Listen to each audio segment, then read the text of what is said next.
Hello dear students, welcome to the Sankalp academy. कैसे हैं आप सब लोग? उम्मीद है आप सभी लोग अच्छे से होंगे, अपने अपने घरों में होंगे, बिल्कुल स्वस्थ होंगे और आप सभी लोग अपने अपने आने वाले एग्ज़ाम्स की ऑनलाइन प्रिपरेशन कर रहे होंगे। पूरी लगन से, पूरी मेहनत से आप लोग अपनी अपनी तैयारियां कर रहे होंगे। तो ऐसे ही आप सभी लोग लगे रहिए, निरंतर अपनी मेहनत को बनाए रखिए। अपनी निरंतर एक तरह से जो प्रिपरेशन कर रहे हैं आप सभी लोग अपनी अपनी प्रिपरेशन को करते रहिए। तो चलिए, जैसा कि मैंने आप सभी लोगों से कहा था कि इंग्लिश की आपकी जो नेक्स्ट क्लास आएगी उसमें आपकी पार्ट ऑफ स्पीच स्टार्ट कर दी जाएगी। और आपके इंग्लिश में अगर बात की जाए पार्ट ऑफ स्पीच से, तो आपके कई सारे क्वेश्चंस पूछे जाते हैं। कई सारे क्वेश्चंस पार्ट ऑफ स्पीच से आपके कॉमन एरर्स में पूछे जाते हैं और फिल इन द ब्लैंक्स में भी पूछे जाते हैं। और तो और आपको बता दें कि पार्ट ऑफ स्पीच आपको कई बार ज़्यादातर क्लोज टेस्ट में भी आपको हेल्प करता है। तो कहने का मतलब ये हुआ कि पार्ट ऑफ स्पीच आज से आपकी स्टार्ट होने जा रही है। इसको आप सभी लोग बिल्कुल ध्यान से, बिल्कुल पंक्चुअलिटी के साथ एक एक टॉपिक को, एक एक पॉइंट को बहुत ही अच्छी तरीके से क्लियर करिएगा, ताकि आपको कोई भी डाउट, कोई भी प्रॉब्लम नहीं रहनी चाहिए। तो आपको बता दें कि पार्ट ऑफ स्पीच में आज आपका जो टॉपिक स्टार्ट होगा काफ़ी इंटरेस्टिंग और इम्पॉर्टेंट टॉपिक होगा, जिसका नाम है नाउन। नाउन से आपके इंग्लिश पोर्शन में कई सारे क्वेश्चंस बनते हैं। कॉमन एरर्स में भी आपके कई सारे क्वेश्चंस पूछे गए, एग्जाम में पूछे जाते हैं। कॉमन एरर्स में अगर नहीं आएंगे तो फिल इन द ब्लैंक्स में भी पूछ दिए जाते हैं। तो कहने का मतलब ये हुआ कि नाउन से कोई ना कोई क्वेश्चन आपका ज़रूर पूछा जाएगा। तो ये टॉपिक आपके लिए काफ़ी इम्पोर्टेंट हो सकता है। ठीक है, तो फटाफट टॉपिक स्टार्ट करने से पहले आप सभी लोग इस सेशन को अपने मित्रों में, अपने दोस्तों में शेयर कर दीजिए, ताकि जो भी एक तरह से अपनी ऑनलाइन प्रिपरेशन कर रहा है सभी के पास ये टॉपिक पहुंच जाए और सभी लोग काफ़ी अच्छे से अपनी तैयारी को कर सकें। तो चलिए, बिना टाइम वेस्ट किए हुए आपका टॉपिक स्टार्ट करने जा रहे हैं। फटाफट आप सभी लोग तैयार रहिएगा, देखिएगा। तो आज अगर आपसे टॉपिक की बात की जाए, काफ़ी अच्छा टॉपिक है। यहाँ से कई बार क्वेश्चंस आपके पूछे गए हैं, देखिएगा सभी लोग। और अभी आपसे केवल बेसिक डिस्कशन होगा। एक चीज़ आप याद रखना कि आपकी आज की जो क्लास होगी ये बिल्कुल बेसिक क्लास होगी, बिल्कुल जीरो लेवल से आपकी क्लास बनेगी। जिसने पहले कभी पढ़ा है या पहले कभी नहीं पढ़ा है उसको भी सारी एक एक बात, एक एक पॉइंट समझ आए, कोशिश पूरी करेंगे। ठीक है, तो बिल्कुल बेसिक से आपकी क्लास होगी। अच्छा, अगर बात की जाए नाउन की, आपके सामने लिखा हुआ है नाउन। ठीक है, बिल्कुल बेसिक से आप समझते जाना, बिल्कुल धीमे धीमे एक एक पॉइंट आपके सामने डिस्कशन करेंगे। नाउन, इसकी डेफिनेशन क्या है, इसके टाइप क्या है, noun cases, number, gender, exception, सारे एक एक पॉइंट आपसे डिस्कस करेंगे जो आपके एग्जाम में पूछे जा रहे हैं। लेकिन उससे पहले आप थोड़ा इसको समझिए कि नाउन है क्या, नाउन कहाँ से आया, नाउन क्यों पढ़ना है, क्यों ज़रूरी है, ये सारी बातें आप जान लीजिए। हाँ, तो देखिएगा, जो आपका ये नाउन शब्द है, नाउन शब्द ये बना हुआ है, एक आपका शब्द है नोमिन। बहुत ध्यान से आप सभी लोग समझिएगा। नोमिन, नोमिन एक लैटिन शब्द है। नोमिन लैटिन शब्द है और इसी नोमिन शब्द से बना हुआ है नाउन। तो आपको बता दें, इस नोमिन शब्द का जो हिंदी मतलब होता है, ये इसका हिंदी मतलब होता है नाम। बहुत ध्यान से समझिएगा। नाउन आपका जो बना हुआ है, ये बना हुआ है एक नोमिन शब्द से। नोमिन जो कि एक लैटिन शब्द है, इस नोमिन का हिंदी मतलब होता है नाम। तो कहने का मतलब ये हो गया कि वैसे तो आपको पता होगा कि नाउन का मतलब इसको हिंदी में संज्ञा बोला जाता है, आप सभी लोगों को पता है। लेकिन आपको बता दें, आप अगर संज्ञा ना कहें तो आप ये भी कह सकते हैं कि नाउन का मतलब यहाँ पर आपकी बात की गई है नेम यानी कि नाम की। तो कहने का मतलब केवल एक ही बात है कि जिस शब्द का नाम हो, दुनिया का कोई भी शब्द जिस शब्द का नाम है, और दुनिया में जितने भी शब्द हैं सभी शब्द का नाम है, ये भी बात कंफर्म है। जितने भी शब्द हैं सभी शब्द का नाम है।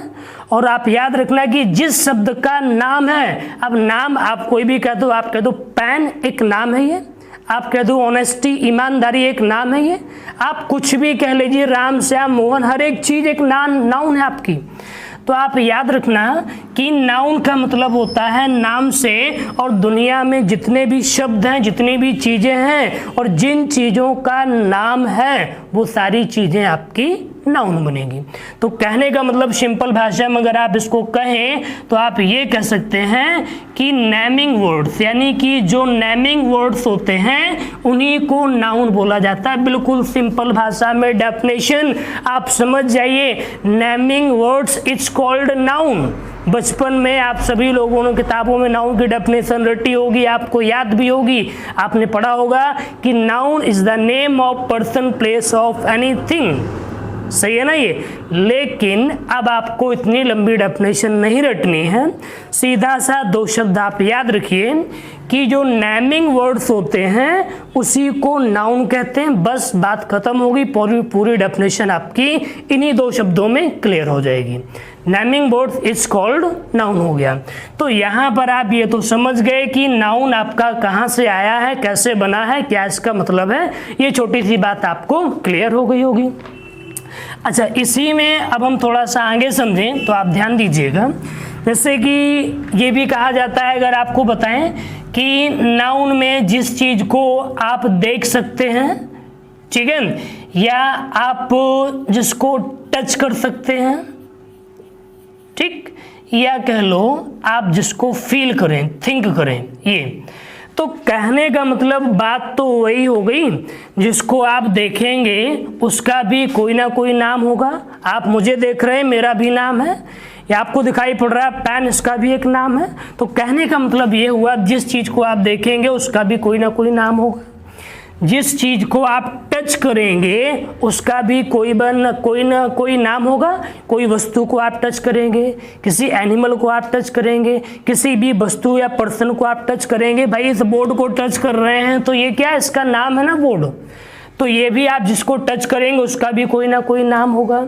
जिस चीज को आप फील करेंगे, फील मतलब ये हो गया दर्द एक नाम है, सर्दी नाम है, गर्मी, आप इन चीजों को फील कर रहे हैं, ठीक है। और अभी तो आप सभी लोगों को भी गर्मी महसूस हो रही होगी, ठीक है। तो कहने का मतलब ये हुआ कि सी, टच, फील, या तो आप ये कह लो, तो यहाँ पर भी जिस चीज को आप देखेंगे, टच करेंगे, महसूस करेंगे, इन सभी चीजों का भी कोई ना कोई नाम जरूर होगा। आप यहाँ से समझ जाएं, या मेरा कहना तो ये है, बिल्कुल सिंपल आप याद रखिए कि नाउन का मतलब हो गया नेमिंग वर्ड्स, नाउन का मतलब नाम, नाउन नाम, बात खत्म हो गई। संसार में, इस ब्रह्मांड में जिस भी चीज का नाम है वो नाउन है, पूरी बात यहाँ पे खत्म हो गई, ठीक है। अच्छा, यहाँ से अब आप थोड़ा सा हम आपको एक तरह से रफली तरीके से इसके टाइप को समझाएंगे, आप बिल्कुल ध्यान से बस समझते जाना। उससे पहले आप एक बात बताइए कि कंक्रीट नाउन किसे बोला जाता है। आप लोगों में से कोई भी जिसको आ रहा है फटाफट टाइप करके बता सकते हैं कंक्रीट नाउन। एक आपको बात बताएं बिल्कुल रियल, वैसे तो आपने पढ़ा होगा कि there are 5 types of noun, आपको पता होगा कि नाउन के 5 टाइप में, सबको पता है। लेकिन अगर आपसे पूछें कि कंक्रीट नाउन क्या है, फटाफट जिसको आ रहा है वो टाइप करके कमेंट बॉक्स में आंसर दे सकता है कि कंक्रीट नाउन क्या है। आपके लिए हो सकता है कि नया पॉइंट हो ये, और कुछ ना कुछ आपको नया जरूर मिलेगा आज, बस आप ध्यान से समझते जाइए चीजों को। तो यहाँ पर चलिए मैं ही आपको बता देता हूँ, कुछ लोगों को आ भी रहा है कि अगर कभी बात की जाए कंक्रीट नाउन, ध्यान दीजिएगा, कंक्रीट नाउन, नाउन बेसिकली आपको अगर बताएं तो केवल 2 ही होते हैं, एक होता है कंक्रीट और एक होता है एब्स्ट्रैक्ट। समझ लो, बिल्कुल ध्यान से, क्योंकि बेसिक है तो हर एक चीज, हर एक पॉइंट आपसे डिस्कस करेंगे, बस आप ध्यान से देखते जाइएगा। अगर यहाँ पर बात करें कंक्रीट नाउन की तो आप ध्यान दीजिएगा, कंक्रीट नाउन का मतलब ये होता है जो चीज आपके सामने है, बिल्कुल ठोस सबूत के साथ, हिंदी में कहें ठोस सबूत के साथ, मतलब ये हुआ जिसको आप देख भी लो और आप छू भी लो। ये मार्कर है, आप देख भी रहे हैं, मैं भी देख रहा हूं और मैंने इसे टच भी किया है। तो कहने का मतलब ये हुआ कि जिस चीज को आप देख सकते हैं, आप टच कर सकते हैं, उसी को कंक्रीट नाउन बोला जाता है। तो कहने का मतलब ये हुआ कि सी और टच यानी कि देखने और छूने वाली जितनी भी चीजें, वस्तुएं, पर्सन, एनिमल हैं, वो सारे आपके कहाँ जाएंगे? कंक्रीट नाउन में। और आपको बता दें कि कंक्रीट नाउन के अंदर ही आपका proper noun, common noun, collective noun, material noun, concrete noun के अंदर ही ये आपके 4 नाउन्स आएंगे, प्रॉपर, कॉमन, कलेक्टिव, मटेरियल। अभी आपसे डिस्कस करेंगे, बस आप थोड़ा सा कुछ नया मिल रहा है उसको आप ध्यान से समझिएगा कि कंक्रीट का मतलब हो गया बिल्कुल मूर्त, हिंदी बोले कंक्रीट की हिंदी होती है मूर्त, बिल्कुल ठोस सबूत जिसे आप देखें छुएं, कंक्रीट नाउन हो गया। और एब्स्ट्रैक्ट का मतलब होता है, हिंदी में अगर इसकी बात करें तो हिंदी में इसको बोला जाता है अमूर्त। और अमूर्त का मतलब ये होता है आपके आइडियाज, थिंकिंग, यानी कि जिसे आप टच नहीं कर सकते हैं और देख भी नहीं सकते हैं, ठीक है, यानी एब्स्ट्रैक्ट नाउन आपके जो होते हैं वो यहीं से बनते हैं। तो कहने का मतलब ये हुआ नाउन बेसिकली केवल 2 ही होते हैं, कंक्रीट नाउन और एब्स्ट्रैक्ट नाउन। कंक्रीट नाउन के अंदर ही आपके प्रॉपर, कॉमन, कलेक्टिव, मटेरियल ये नाउन आ जाएंगे। और एब्स्ट्रैक्ट नाउन का मतलब ये होता है इसकी आप इमेजिन कर लें, आप थिंकिंग करें, आप किसी चीज को फील करें, यानी कहने का मतलब ये हुआ एब्स्ट्रैक्ट नाउन आप टच नहीं कर सकते और जनरली आप इनको देख भी नहीं सकते, ठीक है, तो ये हो जाएगा। अच्छा, अब हम डिस्कशन करेंगे आपसे इनके बारे में और थोड़ा सा ध्यान से आप समझना, पहले आप समझ लीजिए, इसके बाद आपके सामने स्लाइड आएगी, आप अच्छे से नोट कर लीजिएगा, स्क्रीनशॉट ले लीजिएगा, लेकिन पहले आप अच्छे से चीज़ों को समझिए, नोट तो आप कर ही लेंगे, ठीक है। तो चलिए अब यहाँ पर देखते हैं। हाँ, बस ऐसे ही आप सभी लोग पढ़ते जाइए लगातार ना, और चीज़ों को समझते जाइएगा और हमेशा तैयार रहिए किसी भी एग्ज़ाम के लिए, आपके सामने सुनहरा मौका कभी भी आ सकता है। चलिए, तो यहाँ पर आपको थोड़ा सा समझना, पहले यहाँ पर हम आपको डायरेक्टली नहीं बताएंगे, पहले आप थोड़ा सा समझना ध्यान से। यहाँ पर आपके सामने मैंने कुछ शब्द लिख दिए, एक शब्द लिख दिया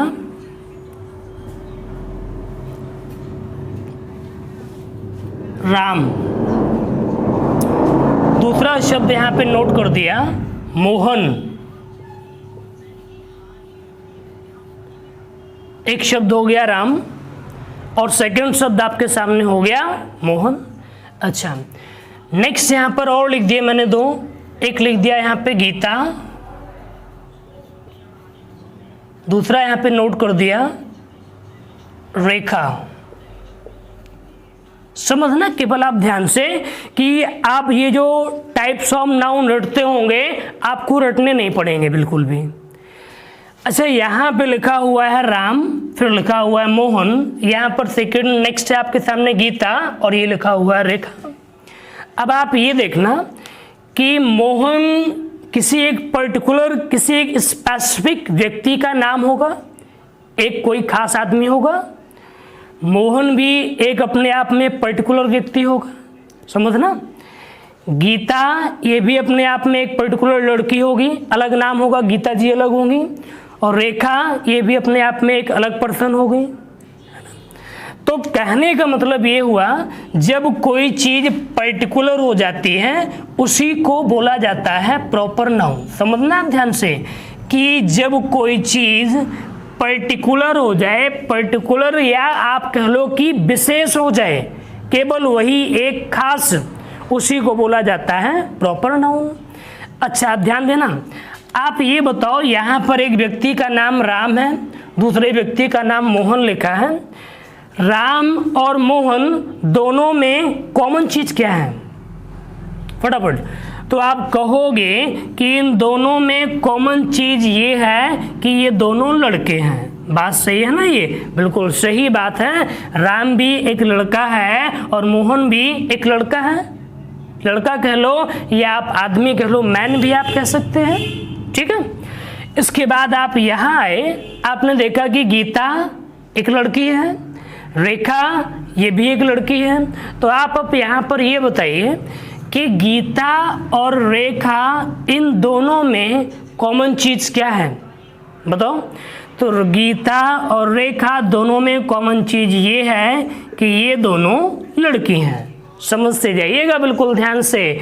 आपने देखा कि राम और मोहन में कॉमन चीज क्या है कि दोनों लड़के हैं। गीता और रेखा में कॉमन चीज क्या देखा आपने कि ये दोनों लड़कियां हैं।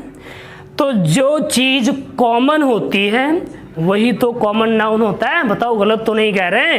जो चीज कॉमन होती है उसी को बोला जाता है कॉमन नाउन।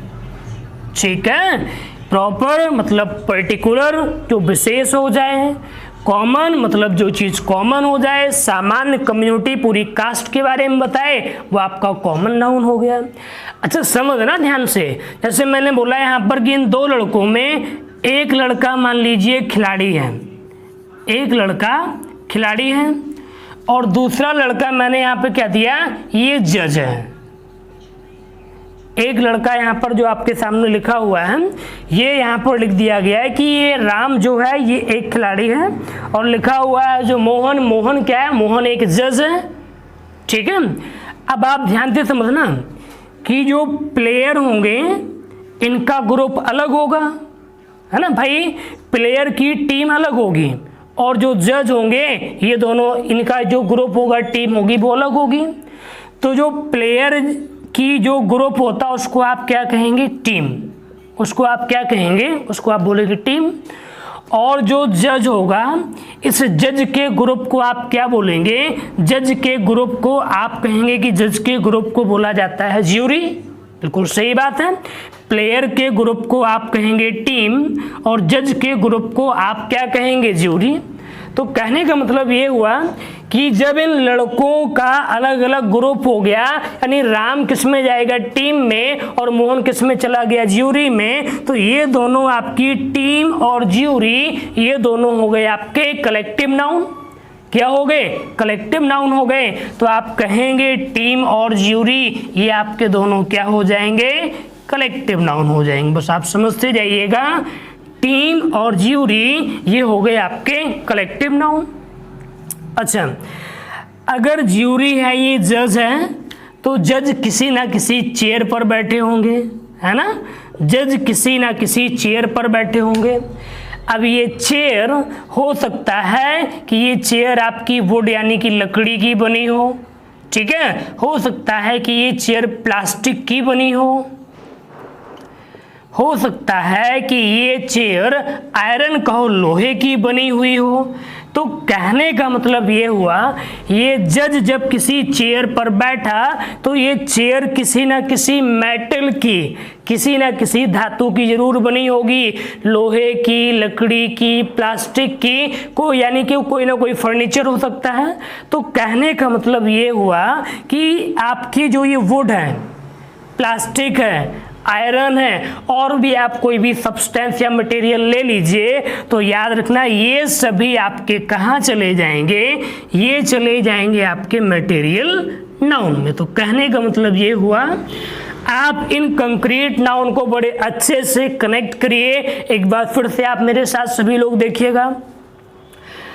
आपने क्या देखा कि जब कोई पर्टिकुलर नाम होगा, पर्टिकुलर मतलब विशेष नाम होगा, तो वो आपका चला जाएगा प्रॉपर नाउन में। और जब कोई चीज़ कॉमन आएगी, किसी एक तरह से कम्युनिटी, पूरी कास्ट को बताए, राम और मोहन में कॉमन चीज़ क्या है? दोनों लड़के हैं, लड़कों की पूरी कास्ट को बॉय कहेंगे आप।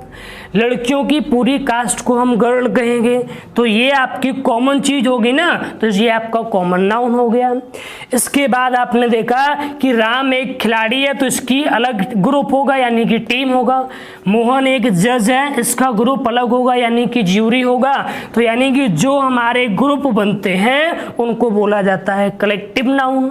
और अब यहाँ पर हमने क्या कनेक्ट कर दिया कि ये जो ज्यूरी है ये कुर्सी पर बैठी होगी, जजों की जो मंडली है ये चेयर पर बैठी होगी, और चेयर कहो लकड़ी की बनी हो, कहो प्लास्टिक की बनी हो, कहो लोहे की बनी हो, कहने का मतलब ये हुआ कि कुर्सी किसी न किसी धातु की सब्सटेंस की जरूर बनी होगी। ठीक है, यहाँ तक आप समझ गए। प्रॉपर नाउन हो गया आपका, कॉमन नाउन हो गया, कलेक्टिव नाउन हो गया, और आपका क्या हो गया, मटेरियल नाउन हो गया। अच्छा, अगर एब्स्ट्रैक्ट नाउन की बात की जाए तो आपको एक तो मैंने पहले ही बता दिया, जैसे यहाँ पर देखो आपको बता दें, समझा दें, ध्यान दीजिएगा। अगर एब्स्ट्रैक्ट नाउन कभी आपके सामने आ जाए तो भाई सीधी बात, पहले तो मैंने आपको बता ही दिया है, एब्स्ट्रैक्ट नाउन का मतलब ये होता है कि जहाँ पर आप किसी भी चीज को फील करें, ठीक है, या किसी एक्शन की बात कर दी जाए, ठीक है, या किसी स्टेट की बात कर दी जाए, यानी जनरली अगर आपको समझाएं एब्स्ट्रैक्ट नाउन को आप ऐसे याद करना कि एब्स्ट्रैक्ट नाउन को आप महसूस कर सकते हैं, छू नहीं सकते और आप देख नहीं सकते हैं। ठीक है, तो यहां तक अभी आपको जनरली मैंने पांचों पॉइंट क्लियर करा दिए कि प्रॉपर आपने पर्टिकुलर समझा, कॉमन जो पूरी समुदाय के बारे में बताए, कलेक्टिव जो कि एक ग्रुप के बारे में बताए, मटेरियल जो किसी ना किसी सब्सटेंस या किसी ना किसी आपको एक तरह से धातु के बारे में बताएगा। और यहाँ पर एब्स्ट्रैक्ट नाउन का मतलब क्या हुआ कि जिसे आप फील कर सकते हैं, टच और सी जनरली आप इसको नहीं कर सकते हैं। ठीक है, तो अब आपके सामने जो मैंने अभी आपको ये समझाया है इसी का एक एक आपके सामने स्लाइड आएगी। यानी कि अभी मैंने आपको एक तरह से रफली बताया है, अभी प्रॉपर नाउन में कुछ एक्सेप्शन, कुछ नए पॉइंट आपको मिलेंगे, कॉमन नाउन में भी आपको अच्छे नए पॉइंट मिलेंगे, कलेक्टिव नाउन में भी आपको अच्छे नए पॉइंट सीखने को मिलेंगे, मटेरियल नाउन में भी। तो अब आपके सामने एक एक करके आपके सामने यानी कि पहले प्रॉपर नाउन ऐसे आपका सीक्वेंस से आएगा। अब आप उसको बहुत ही ध्यान से नोट करना या आप उसका स्क्रीनशॉट ले लीजिएगा। तो सभी लोग फटाफट तैयार हो जाना, अभी आपने जो समझा उसी को आप सभी लोग देखेंगे। ठीक है, हाँ, तो चलिए देखिएगा, आपकी स्लाइड आपके सामने आने वाली है और ये स्लाइड आ गई है, ध्यान से आप सभी लोग देखिएगा। अब इसमें आपको जो भी डाउट्स होंगे, जो भी इसमें आपका एक तरह से अच्छे अच्छे पॉइंट्स होंगे, सारे पॉइंट्स आप सभी को दिए गए हैं, ध्यान से सभी लोग देखिएगा। लिखा हुआ है प्रॉपर नाउन। प्रॉपर नाउन आपकी डेफिनेशन भी लिखी हुई है, proper noun is the name of a particular person, comma place और थिंग। यानी कहने का मतलब ये हुआ, वही बात मैंने आपको समझाई थी और वही यहाँ पर नोट डाउन कर दी गई है कि प्रॉपर नाउन का मतलब क्या हो गया कि नेम होगा, और वो नेम कैसा होना चाहिए, पर्टिकुलर, यानी कि पर्टिकुलर किसी व्यक्ति का नाम, किसी जगह का नाम, किसी वस्तु का नाम, वही आपका प्रॉपर नाउन होगा। जैसे लिखा हुआ है रोहन एक पर्टिकुलर व्यक्ति का नाम है, आगरा एक पर्टिकुलर प्लेस का नाम है, अयोध्या ये भी पर्टिकुलर प्लेस का ही नाम है। अब इसमें समझते हैं, आप ध्यान दीजिएगा कि इम्पोर्टेंट चीज़ आपके लिए क्या है। तो आपने देखा कि प्रॉपर नाउन्स, ये नोट लिखा हुआ है, proper nouns are always written with the capital letter. ये आप इस बात को हमेशा याद रखना, कभी कभी यहाँ से आपके एग्जाम में एरर बन जाती है कि जो प्रॉपर नाउन आपका सेंटेंस में कहीं भी प्रॉपर नाउन अगर यूज किया जाए तो याद रखना कि प्रॉपर नाउन जब आप कभी भी लिखेंगे उसका जो पहला लेटर होगा वो हमेशा कैपिटल लिखा होगा। याद रखना कि प्रॉपर नाउन का जो पहला लेटर होगा वो हमेशा कैपिटल लिखा होगा। ठीक है, एग्जाम्पल है अशोका, आपने देखा कि यहाँ पर अशोका यानी लिखा हुआ है वॉज अ ग्रेट किंग, यानी कि एक महान राजा थे। तो आपने क्या देखा, अशोका का जो ए है ये देखो आप ध्यान से यहाँ पे कैपिटल बना हुआ है। ठीक है, और ये बात आप सभी लोग अच्छे से जानते हैं। इसके बाद नेक्स्ट जो नोट लिखा हुआ है ये आपके लिए काफ़ी इंपॉर्टेंट है। पे यानी लिखा हुआ है proper nouns are sometimes used as a common noun, कि प्रॉपर नाउन कभी कभी कॉमन नाउन की तरह यूज किया जाता है। कैसे? जैसे आप कभी कभी कहते हो किसी व्यक्ति से, आप जैसे कहते होगे कि तुम आज के युग के राम हो, तुम इस क्लास में हरिश्चंद्र हो। तो एक राम भगवान जो कि राजा थे, ठीक है, दूसरा आपने उसकी कंपेयर कर दी। तो कहने का मतलब ये हुआ, जब आप किसी व्यक्ति से किसी की कंपेयरिंग कराएं तो वहाँ पर प्रॉपर नाउन जो होता है वो आपका कॉमन नाउन की तरह वर्क करेगा। एग्जाम्पल को जरा देखते हैं। लिखा हुआ है Mohan is the Sachin Tendulkar of my class. तो आपने क्या देखा कि मोहन जो कि एक व्यक्ति है और उसको यानी कि खेलने में थोड़ा अच्छा होगा, क्रिकेट अच्छा खेलता होगा मोहन, तो क्लास के बच्चों ने मोहन से क्या दिया कि तुम तो बिल्कुल सचिन तेंदुलकर हो। तो यहाँ पर आपने क्या देखा, लिखा हुआ है सचिन तेंदुलकर। तो सचिन तेंदुलकर यहाँ पर आप, एक तो सचिन तेंदुलकर जो वो हैं क्रिकेटर हैं, दूसरा यहाँ पर मोहन को बना दिया सचिन तेंदुलकर। तो आप क्या कहेंगे, ये जो सचिन तेंदुलकर यहाँ पर लिखा हुआ है ये आपका कॉमन नाउन हो जाएगा और मोहन आपका प्रॉपर नाउन है। सेकंड क्या लिखा हुआ है, he is the Ram of my village, यानी कि वह मेरे गांव का राम है, यानी उस व्यक्ति के अंदर राम वाले गुण होंगे, बहुत ही सभ्य सुशील समझदार होगा, तभी तो उसको राम कहा गया। तो आप क्या कहेंगे कि यहाँ पर जो राम लिखा हुआ है ये राम आपका प्रॉपर नाउन नहीं है, ये नाउन आपका कॉमन नाउन हो जाएगा, क्योंकि यहाँ पर ही को ही राम बोला गया है, यानी इस यहाँ पर जो राम लिखा ये आपका कैसा हो जाएगा, ये आपका हो जाएगा कॉमन नाउन। प्रॉपर नाउन से आपसे यहीं से क्वेश्चन बनेंगे, आपको दो ही पॉइंट याद रखने हैं कि प्रॉपर नाउन याद रखना उसका पहला लेटर हमेशा कैपिटल होगा। दूसरा पॉइंट आपके लिए यहाँ पर क्या इंपॉर्टेंस है कि प्रॉपर नाउन आपका कभी कभी कॉमन नाउन की तरह यूज होता है, जो कि मैंने आपको बता दिया है। जब किसी पर्सन के नाम से आप किसी पर्सन को कंपेयर करेंगे तो वहाँ पर प्रॉपर नाउन आपका कॉमन नाउन बन जाएगा। ठीक है, क्लियर हो गया। चलिए इसके साथ आप नेक्स्ट देखिएगा, आपके सामने कॉमन नाउन की तरफ चलते हैं। सभी लोग देखिएगा, ध्यान से पढ़ लीजिए, देख भी लो। चलिए कॉमन नाउन, कॉमन नाउन की बात करें तो ध्यान से देखिएगा।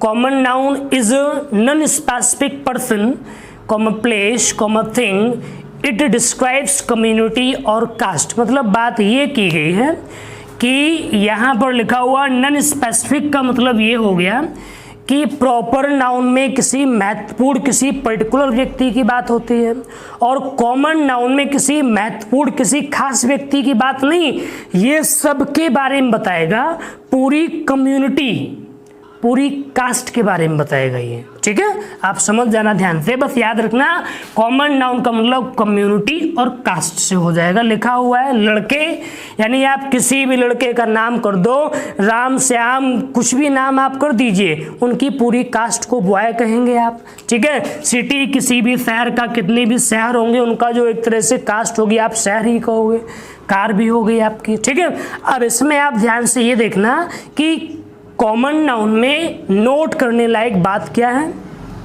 लिखा हुआ है यहाँ पर आपका लिखा हुआ है कॉमन नाउन, ध्यान दीजिएगा, कॉमन नाउन है यहाँ पे ये। ठीक है, कॉमन नाउन होगा। Common nouns are usually not capitalize, but when a common noun appears as first word in a sentence it is capitalized. कहने का मतलब ये हुआ कि कॉमन नाउन का पहला लेटर कैपिटल होना जरूरी नहीं है। जैसे आपको बताया था कि प्रॉपर नाउन का पहला लेटर कैपिटल होना जरूरी है, लेकिन कॉमन नाउन का पहला लेटर कैपिटल हो ऐसा जरूरी नहीं है।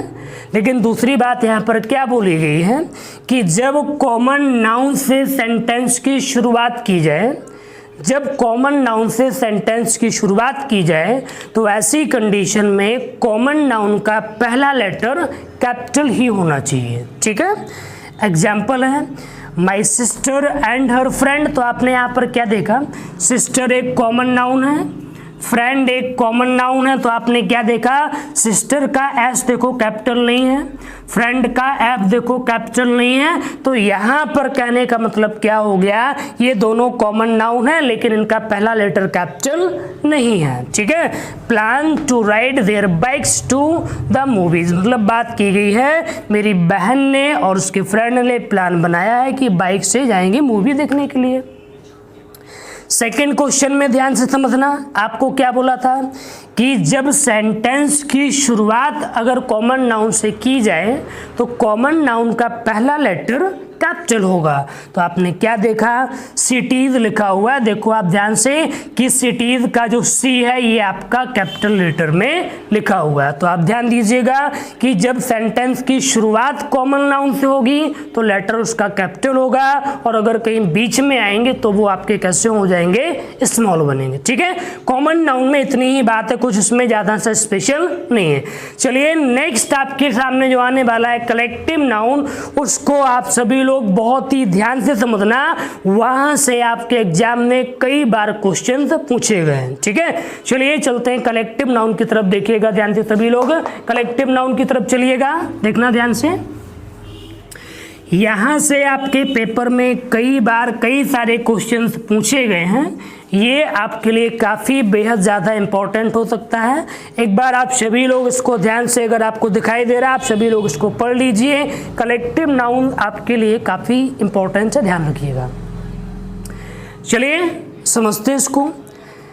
कलेक्टिव नाउन का मतलब ही हो गया कलेक्शन करना, यानी कि जो चीज़ आपको इकट्ठे करने की बात करे, एक ग्रुप में बताया, उसको आप बोलेंगे कलेक्टिव नाउन हो जाएगा। लिखा क्या है पहले इसको समझ लें, फिर आपको अलग से थोड़ा अच्छे से समझा देंगे।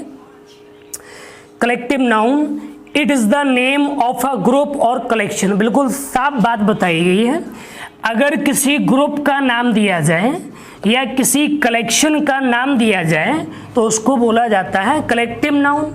आप कोई भी ग्रुप हो जाए, ग्रुप हर एक चीज का होता है, लोगों की, जानवरों का अलग ग्रुप होता है, इंसानों का अलग ग्रुप होता है, पक्षियों का अलग ग्रुप होता है, लड़कों का अलग ग्रुप होता है, लड़कियों का अलग ग्रुप होता है, चोरों का अलग ग्रुप होता है। कहने का मतलब ये हुआ संसार में हर चीज का अलग अलग ग्रुप होता है। ठीक है, तो यहाँ पर लिखा हुआ आपके सामने, क्राउड एक ग्रुप है, भीड़, टीम हो गया, ज्यूरी हो गया, कमेटी हो गया, फैमिली हो गया, सारे क्या है, ये ग्रुप हैं।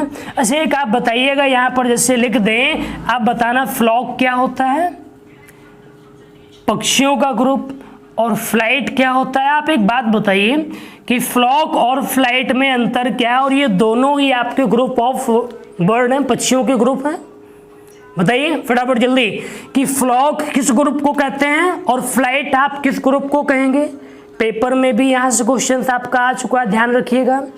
तो आपको बता दें, यानी जो पक्षी, चिड़ियाँ एक साथ बैठी होती हैं, आपने देखा होगा एक डाल पे बहुत सारी चिड़ियाँ बैठी हुई हैं, तो यानी कि जो सिटिंग बर्ड्स होते हैं, एक साथ कई सारे पक्षी बैठे होते हैं, उसको फ्लॉक बोला जाता है।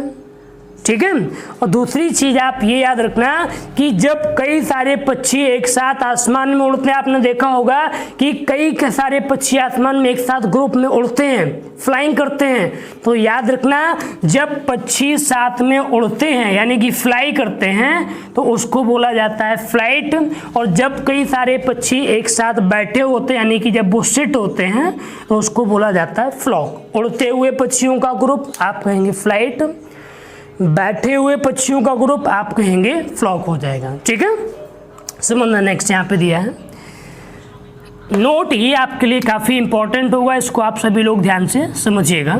नोट क्या कह रहा है यहाँ पे, एक चीज़ आप और बताइए, कलेक्टिव नाउन प्लूरल बनते हैं कि नहीं बनते हैं। भाई प्लूरल तो बनेंगे, एक टीम होगी तो टीम, चार टीम है तो हम टीम्स कहेंगे, बात सही है ना। तो याद रखना कलेक्टिव नाउन का प्लूरल बन जाता है। ठीक है, चलिए देखिएगा, generally collective nouns are used in singular but we use them in plural only when to say something about every members or about contradiction. मतलब बात की गई है कि साधारणतः कलेक्टिव नाउन का जो यूज होता है वो सिंगुलर किया जाता है, यानी कि ये सिंगुलर बनते हैं, इनके साथ वर्ब आपकी सिंगुलर आती है। ठीक है। लेकिन जब कलेक्टिव नाउन कभी अलग अलग मेंबर एक एक ग्रुप यानी कि ग्रुप में जितने पर्सन हैं उनकी अलग अलग बात करें, ठीक है, यानी कि when to say something about every members और about contradiction, यानी कि अलग अलग मेंबर्स की जब बात की जाए तो कलेक्टिव नाउन आपके बन जाते हैं प्लूरल। और यानी कि कॉन्ट्राडिक्शन का मतलब ये हो गया जब आपस में लड़े झगड़े विरोध हो जाए, यानी मान लीजिए एक कमेटी में 50 लोग हैं और 50 लोग अलग अलग चेयर पर बैठे हैं, तो सभी मेंबर अलग अलग हुए कि नहीं हुए? सभी लोग अलग अलग यानी अलग अलग चेयर पर बैठ गए है ना, सभी लोग अलग अलग, एवरी मेंबर अलग अलग हो गया, ठीक है। और यानी बात करें कॉन्ट्राडिक्शन की तो ये हो गया कि एक कमेटी में 50 लोग थे, अब 50 लोग में 25 लोग सहमत हैं किसी बात पे, 25 लोग सहमत किसी बात पे नहीं है, तो ये हो गया आपस का कॉन्ट्राडिक्शन आपका, ठीक है, ये भी आप समझ गए होंगे। अच्छा, तो यहाँ पे आप ध्यान से देखना, आपके सामने एक क्वेश्चन लिखे हुए हैं। इससे पहले आपको एक चीज बता दें, ध्यान से देखिएगा कि जब आपके सामने कलेक्टिव नाउन आए, थोड़ा ध्यान दीजिएगा आप सभी लोग, कलेक्टिव नाउन जब आए तो ये कलेक्टिव नाउन अगर आपका सिंगुलर है और जनरली ये सिंगुलर ही बनता है, तो याद रखना सिंगुलर होगा तो इसके साथ आपकी एक वर्ब लगाएंगे और आप लगाएंगे पजेसिव केस। बहुत ध्यान से समझिएगा, वर्ब और पजेसिव केस। तो जब कलेक्टिव नाउन आपका सिंगुलर होगा तो आपकी जो वर्ब होगी ये वर्ब आप हमेशा लगाएंगे सिंगुलर, ठीक है। और जब कलेक्टिव नाउन आपका सिंगुलर होगा तो इसके साथ आप जो पजेसिव केस लगाएंगे ये पजेसिव केस आप हमेशा लगाएंगे इट्स। ये बात आपके लिए काफी इंपॉर्टेंट है, ध्यान से आप सभी लोग इसको नोट कर लीजिएगा कि कलेक्टिव नाउन जब कभी भी आपके सिंगुलर बनेंगे तो इसके साथ आपकी जो वर्ब आएगी वर्ब हमेशा आप लगाएंगे सिंगुलर, और ऐसी कंडीशन में कलेक्टिव नाउन के साथ आपका जो पजेसिव केस आएगा ये पजेसिव केस भी आपका सिंगुलर आएगा, यानी कि आप लगाएंगे इट्स, ठीक है। ये पॉइंट क्लियर हो गया। दूसरा इसका इंपॉर्टेंट पॉइंट क्या कहता है कि जब ये प्लूरल बने, और ये प्लूरल कब बनेंगे? जब ये अलग अलग हो जाएंगे, आपस में झगड़ा होगा, कॉन्ट्राडिक्शन होगा, ध्यान दीजिएगा। तो जब ये कलेक्टिव नाउन आपके क्या बने? प्लूरल, ठीक है। जब ये कलेक्टिव नाउन आपके प्लूरल बनेंगे तो इसके साथ आप ध्यान रखना कि आपकी वर्ब तो हो जाएगी प्लूरल, और इसके साथ जो पजेसिव केस, इसकी कई बार आपके एग्जाम में गलतियां आ चुकी हैं, आप याद रखिएगा कि जब आपका कलेक्टिव नाउन प्लूरल बनेगा तो पजेसिव केस आप हमेशा लगाएंगे देयर, यानी कि जब कलेक्टिव नाउन में अलग अलग लोग हो जाएं, अलग अलग बात की जाए, आपस में विरोध हो जाए, तो ऐसी कंडीशन में पजेसिव केस आप लगाएंगे देयर। और जब ये सभी लोग साथ में ग्रुप में होंगे तो आप पजेसिव केस लगाएंगे इट्स। और वर्ब आपकी कैसी आएगी? आपके सामने लिखा हुआ है, वर्ब आपकी आएगी प्लूरल। इतनी बात आपको क्लियर हो गई? चलिए अब मिलते हैं क्वेश्चंस को। इस क्वेश्चंस में जो आपके सामने लिखे हुए हैं कुछ क्वेश्चन सही हैं और कुछ क्वेश्चन गलत हैं, आप सभी लोग ध्यान से बताइएगा। चलिए पहला क्वेश्चन आप सभी लोग देखिए, लिखा हुआ है the team has selected it's captain. अब आपने यहाँ पे क्या देखा कि टीम, यानी कि टीम जो होती सभी लोगों का जब बहुमत होता है तभी तो कैप्टन को यानी कि चुना जाता है। तो बात यहाँ पर की गई है कि टीम ने कैप्टन को सेलेक्ट कर लिया, यानी कि पूरी टीम एक ग्रुप में है, एक साथ है, इसने सेलेक्ट किया। तो आपने यहाँ पर क्या देखा, जब ये एक ग्रुप में होगी तो आपने देखा कि वर्ब कैसी है? सिंगुलर। और याद रखना जब वर्ब आप सिंगुलर लगाएंगे तो पजेसिव केस आप हमेशा कैसा लगाएंगे? इट्स। तो यहाँ पर आपके वर्ब भी सही है और आपका पजेसिव केस भी सही हो गया। नेक्स्ट यहाँ पर देखा, नेक्स्ट क्वेश्चन क्या कह रहा है? आई नो, मैं जानता हूँ, दैट की the team have decided it's captain. बात की गई है कि मैं जानता हूँ कि टीम ने, जो टीम है उसने अपना कैप्टन डिसाइड किया है। अब यहाँ पर आपने क्या देखा? यहाँ पर आपने देखा कि जो वर्ब आपकी है ये वर्ब आपकी लगी हुई है प्लूरल। इसका मतलब ये हुआ कि यहाँ पर थोड़ा सा कॉन्ट्राडिक्शन हो गया। जब वर्ब आपकी प्लूरल होगी तो आपका पजेसिव केस हमेशा देयर आएगा, और जब वर्ब आपकी सिंगुलर होगी तो पजेसिव केस आपका इट्स आएगा। तो यहाँ पर गलती क्या है बताइए फटाफट। आप यहाँ पर इट्स को हटाएंगे और आप इट्स की जगह क्या लगाएंगे, देयर लगा देंगे, ठीक है। नेक्स्ट लास्ट वाला क्वेश्चन है, बताइए इसमें क्या गलती है, क्वेश्चन सही है या गलत है। बिल्कुल सही आंसर है आपका, क्वेश्चन में कोई एरर नहीं है। इसको एक बार देखते हैं, लिखा हुआ है the audience have taken there seats. तो आपने क्या देखा है यहाँ पे, ऑडियंस, भाई जो ऑडियंस है, जो श्रोतागण हैं, ये मान लीजिए कहीं पर गए और अपनी अपनी सीट पर बैठेंगे तो सभी ऑडियंस की अपनी अपनी पर्टिकुलर एवरी जो ऑडियंस होंगे अलग अलग चेयर होगी इनकी, ठीक है। तो यहाँ पर जब अलग अलग हो जाए यानी कि एवरी मेंबर हो जाएंगे तो ये बन जाएंगे प्लूरल। तो वर्ब आपकी देखो प्लूरल हो गई और पजेसिव केस भी यहाँ पे आपका कैसा हो गया, प्लूरल। उम्मीद करते हैं कि आपको कलेक्टिव नाउन ये समझ आया होगा। यहाँ से आप याद रखना, आपके क्वेश्चन पेपर में कई बार क्वेश्चंस आपके एग्जाम में आ चुका है, ठीक है, गॉट इट, ठीक है। चलिए तो नेक्स्ट आपके सामने आपका आने वाला है मटेरियल नाउन, फटाफट देखते हैं उसको भी, और उसके बाद लास्ट में आपके लिए 5 इंपॉर्टेंट क्वेश्चन लेकर आए हैं। तो कहीं जाना नहीं, लास्ट के 5 क्वेश्चंस आपके लिए बेहद जरूरी हैं, ठीक है। फटाफट देखते हैं, आपके सामने आ गया मटेरियल नाउन और इसको भी जल्दी से समझ लेते हैं, ठीक है। इसमें खास कुछ ऐसा नहीं है लेकिन फिर भी इसको थोड़ा सा समझ लेते हैं ताकि आपको कोई भी डाउट्स ना रह जाए, ठीक है। मटेरियल नाउन इसको समझो, पहले पढ़ लेते हैं फटाफट। लिखा हुआ है material noun, material noun is the name of substance, यानी बात की गई है किसी भी पदार्थ का नाम अगर आ जाए, कोई भी सब्सटेंस आ जाए या मटेरियल आ जाए, of which things are made, यानी कि कोई भी पदार्थ, कोई भी मटेरियल जिससे आप कुछ बना सकें, वही आपका मटेरियल नाउन होता है। सीधी बात है कि कोई भी ऐसा पदार्थ, ऐसा मटेरियल जिससे आप कुछ बना सकें, जैसे मैंने बोल दिया यहाँ पे गोल्ड, सोने से आप कई सारी चीजें बनाते हैं, कई सारे ज्वेलरीज बन जाती हैं, ठीक है। और यहाँ पर लिखा हुआ आयरन, आयरन से भी कई सारी चीजें बनती हैं, वुड लकड़ी से भी कई सारी चीजें बनती हैं, फ्लोर आटा रोटी बनती है, आपको पता ही होगा सीमेंट से भी मकान बनता है। तो कहने का मतलब ये हुआ मटेरियल नाउन जिससे आप कुछ बना सकें वही आपका मटेरियल नाउन हो गया। नोट थोड़ा समझते हैं इसका, material noun can't be counted, ये बात आपके लिए थोड़ी सी इंपॉर्टेंट है, आप याद रखिएगा। मटेरियल नाउन को आप कभी भी काउंट नहीं कर सकते, आप कभी भी इसको गिन नहीं सकते, ठीक है। ये एक तरह से अनकाउंटेबल होता है, आप याद रखिएगा। इसका दूसरा नोट क्या कहता है, material noun are always used in singular number, बिल्कुल सही बात है आपकी, इसको भी आप हमेशा याद रखना कि मटेरियल नाउन को आप कभी भी प्लूरल नहीं बना सकते, आप कभी भी गोल्ड्स नहीं कहेंगे, आप कभी भी फर्नीचर्स नहीं कह सकते। तो कहने का मतलब ये हुआ, आप याद रखना कि मटेरियल नाउन जो होता है ये हमेशा सिंगुलर नंबर में जाता है, आप मटेरियल नाउन को कभी भी प्लूरल नहीं बनाएंगे।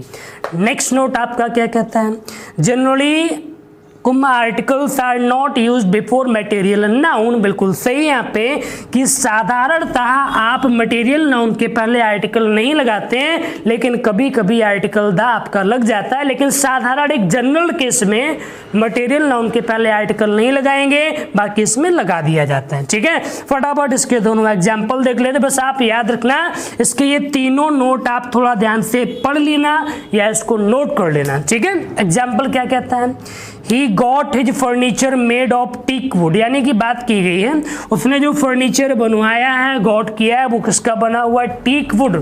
टीक वुड जानते हैं, सागौन की लकड़ी को कहते हैं टीक वुड, ठीक है।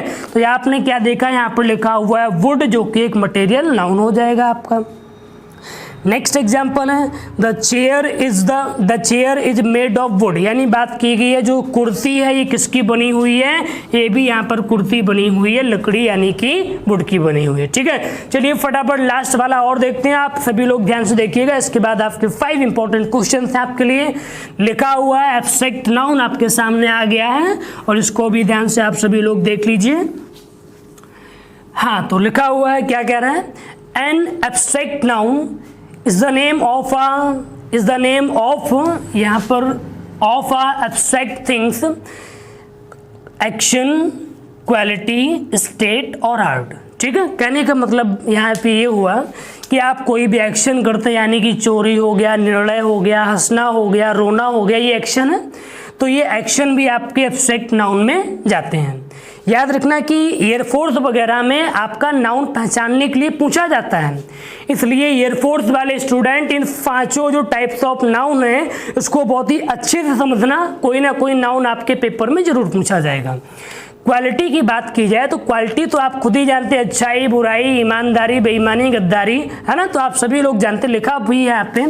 अच्छाई हो गया, डार्कनेस हो गया, ऑनेस्टी, ब्रेवरी, विजडम एक्सेट्रा, ये सारी आपकी क्या हो जाएंगी, क्वालिटी। जितनी क्वालिटी होंगी वो सारी एब्स्ट्रैक्ट नाउन में जाएंगी। स्टेट एक अवस्था, बचपन, जवानी, बुढ़ापा, समझ रहे हैं ना आप यहाँ पे कि यहाँ पर जो भी चीज़ आपकी एक अवस्था होती, चाइल्डहुड बचपन हो गया, यूथ युवा स्टेट हो गई आपकी, डेथ यानी कि मौत की बात की, सिकनेस बीमारी हो गई, तो यहाँ पर जब आप किसी अवस्था स्टेट की बात करेंगे वो भी आपका जाएगा एब्स्ट्रैक्ट नाउन में। आर्ट, ये याद रखना, यहाँ से क्वेश्चन आपसे पूछा जा सकता है।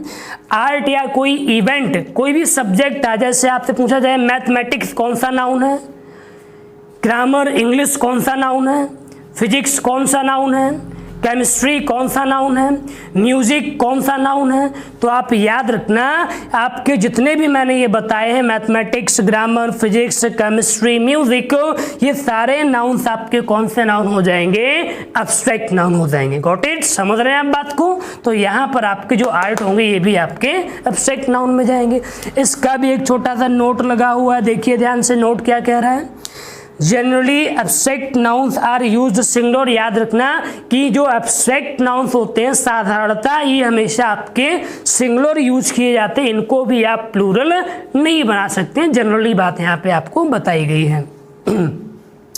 छोटा सा एग्जाम्पल है, honesty is the best policy, तो यहाँ पर आप क्या कहेंगे कि ऑनेस्टी ये भी आपका एब्स्ट्रैक्ट नाउन हो जाएगा और पॉलिसी ये भी आपका कैसा हो जाएगा, एक एब्स्ट्रैक्ट नाउन हो जाएगा। ठीक है, तो यहाँ पर ये आपके 5 टाइप्स ऑफ नाउन बहुत अच्छे से क्लियर हो गए, आपको सारी बातें बता दी गई हैं। तो चलिए फटाफट अब आपके वरदान की बेरा है, बिल्कुल यहाँ पर आप देखना, बिल्कुल लास्ट टाइम आ गया है। यहाँ पर आपसे कहा था कि आपके लिए 5 क्वेश्चन हैं, फटाफट आप सभी लोग तैयार हो जाइए और देखिएगा। चलिए आपके सामने क्वेश्चंस आ गए हैं और आपको टाइम भी थोड़ा थोड़ा सा देंगे, ठीक है, 5-10 सेकंड का टाइम भी, आप क्वेश्चन को पढ़ लें और जिसको भी आंसर आ रहा है फटाफट क्वेश्चन का आंसर आप लोग दे सकते हैं। काफ़ी अच्छे क्वेश्चन हैं और उस पैटर्न पे आपके एग्जाम में क्वेश्चन पूछे गए हैं। ठीक है, फटाफट बताइए जल्दी, सभी लोग जल्दी से आंसर दीजिए। पहले क्वेश्चंस में किस पार्ट में आपको एरर दिखाई दे रही, फटाफट सभी लोग टाइप करके कमेंट बॉक्स में बताइएगा, जल्दी से फटाफट बताते जाइए। ए पार्ट में गलती है कि यानी फर्स्ट पार्ट में, सेकंड पार्ट में, थर्ड पार्ट में हो सकता है कि क्वेश्चन आपका नो एरर भी हो। ठीक है, फटाफट जल्दी। हाँ, कुछ लोगों के आंसर आ रहे हैं, कुछ लोग कर रहे हैं ए पार्ट, ठीक है, कुछ कर रहे हैं बी पार्ट। अच्छा चलिए समझ लेते हैं फटाफट, जो लोगों को आंसर आ रहे हैं एक बार देखते हैं किसका आंसर सही किसका आंसर गलत है। आपको थोड़ा सा पहले समझा दें, ध्यान दीजिएगा आप लोग इधर, कि अगर कभी भी दीज और दोज आपको दिया जाए, और यहाँ से कई बार क्वेश्चन पेपर में आया है, ध्यान दीजिएगा, दीज और दोज आपको दिया जाए और दीज और दोज के बाद अगर कभी भी कोई नाउन आ जाए, नाउन, तो याद रखना दीज और दोज के बाद आपका जो नाउन आएगा ये नाउन हमेशा प्लूरल होता है। दीज और दोज के बाद आपका जो भी नाउन आएगा ये नाउन हमेशा प्लूरल होगा। और मोस्टली जो नाउन यहाँ पर दीज और दोज के बाद लगता है, आपको बता दें, वो या तो पेपर में काइंड लगकर गलती आएगी, या हो सकता है टाइप लगकर गलती आ जाए, या हो सकता है शॉर्ट लगकर गलती आ जाए। तो आपको क्या बताया, दीज और दोज के बाद नाउन बनेगा प्लूरल, प्लूरल में काइंड्स होगा, टाइप्स होगा, शॉर्ट्स होगा। ठीक है, ये छोटा सा पॉइंट आप सभी लोग नोट कर लेना, और ये तीनों पॉइंट से आपके एग्जाम में क्वेश्चन आ चुका है। ठीक है, तो अब आप लोग समझ गए होंगे आपने क्या देखा। दीज काइंड ऑफ शूज कह रहा है इस टाइप के जो जूते हैं सीम टू बी यानी कैसे प्रतीत हो रहे हैं, बहुत ज्यादा महंगे, लेकिन but they are relatively easy to care for कह रहा है यहाँ पर, लेकिन इनको बहुत ही अच्छे से केयर कर सकते हैं आप। यहाँ पे तो बात की गई, दीज लिखा हुआ है, काइंड आपका नाउन हो गया, और नाउन कैसा होगा, प्लूरल, तो यहाँ पर काइंड की गलती है, यानी कि इस क्वेश्चन में ए पार्ट में आपकी गलती थी, काइंड नहीं आएगा, काइंड आएगा। क्लियर, समझ गए। कुछ लोगों के आंसर बिल्कुल सही थे, आपको बता दें। सेकेंड क्वेश्चन, हाँ बताइए, my mother does not like those sort of guys even in the least I can't invite them. बात की गई है कि जो मेरी माता जी हैं बिल्कुल भी पता ही यानी कि पसंद नहीं करती हैं इस प्रकार के गाइस को, लोगों को, जो कि बिल्कुल कह रहे हैं लीस्ट बिल्कुल घटिया है। आई कांट इनवाइट देम, मैं उन्हें इनवाइट नहीं कर सकता। बिल्कुल सेम प्रोसेस पैटर्न पे आपको यहाँ पर भी एरर दिखा दे रही होगी, तो आप बताइएगा there is a error in the part of second. तो आप यहाँ पर क्या देखोगे, दोज शॉर्ट लिखा हुआ है, और दोज के बाद नाउन कैसा, प्लूरल, तो शॉर्ट होना चाहिए या शॉर्ट्स होना चाहिए, तो आप कहेंगे यहाँ पे शॉर्ट्स हो जाएगी, यानी इस क्वेश्चन में भी सेकंड पार्ट में गलती थी। Third question, one of the most widely spread bad habits is the use of tobacco. बताइए, क्वेश्चन एरर है या नो एरर है या किस पार्ट में गलती है, फटाफट बताइएगा।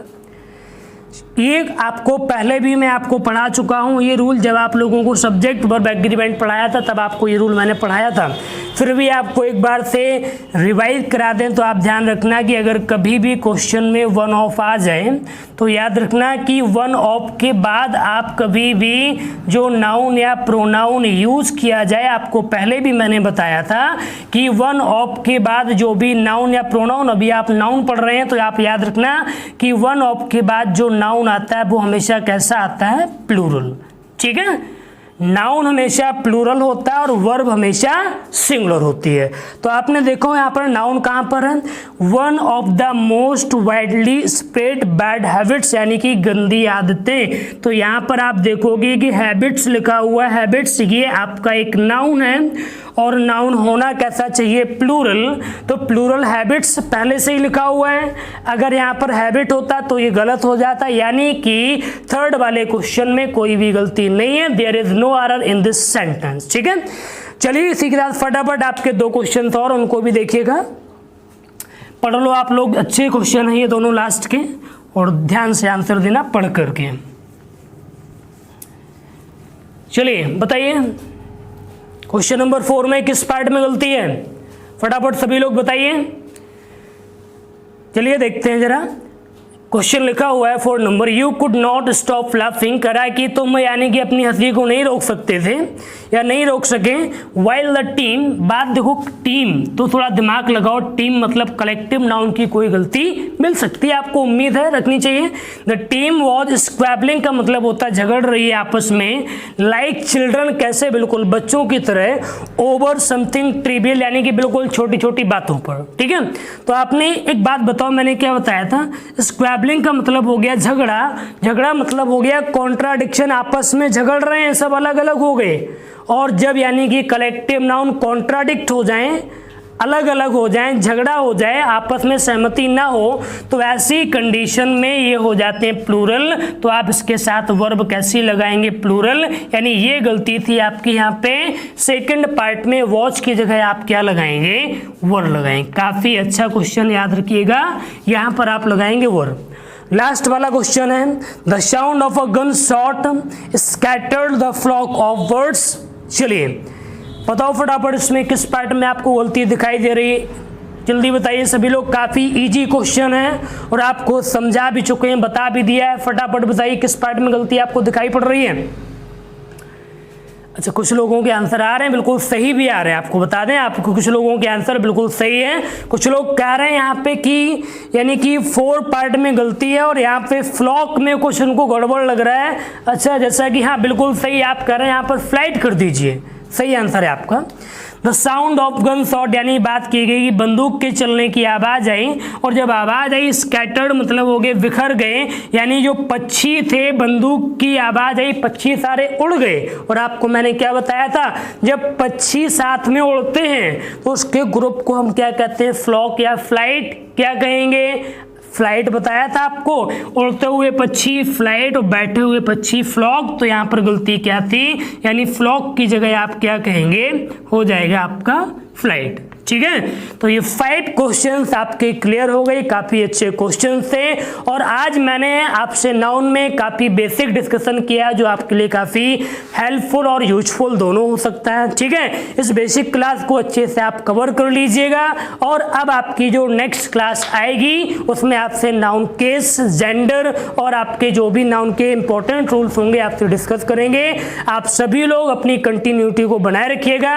तो चलिए इसी के साथ आज की क्लास आपकी यहीं तक होगी। नेक्स्ट डे नेक्स्ट क्लास आप सभी लोगों से फिर मुलाकात होगी।